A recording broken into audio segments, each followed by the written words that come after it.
მოგხვდო. ჩვენ ყველაფერს მიხვდით ხო ესე იგი? გასაგებია ყველაფერი. სიო, კაი მაშინ. ჩემთვის ბიჭებო, ამ პროექტში ყოფნა თქვენს გარეშე ჩვენ იმ მომენტში, ანუ მართლა მე ყველანაირი ინტერესი დამეკარგება. შემიძლია ეგრევე ავალა აი რა აზრია?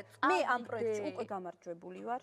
მე ესე ვთვლი, იმიტომ რომ ჩვენ მოვიპოვეთ ხალხის სიყვარული, ჩვენ მოვიპოვეთ ესეთი ადამიანები, თქვენ მოვიპოვეთ ესეთი ადამიანები და აქ თუ არ იქნებიან თქვენ, ლელუ და ბონდო, აზრი არა აქვს. აუ, ახლა 5 კაცი თუ არ იქნება მასე ახლა რა აზრია?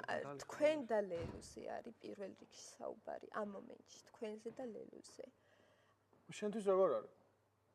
მე ვთქვი უკვე დავასახელე. და პირველ რიგში თქვენ. პირველ რიგში თქვენთან თუ მექნება ცუდი, ეხლა არაერთხელ დამიფიქსირებია ლელუსთან ჩვენ ძალიან კარგი ურთიერთობა გვაქვს, ყველა მიცის, მაგრამ თქვენთან ჩვენ უფრო კიდე ახლოს ვართ, ვიდრე რაღაცა იმაშება, ეხლა რა ქვია, თინათი შენ დაგისვა ხა ერთ კითხვას, რაც პასუხი მაინტერესებს შენ.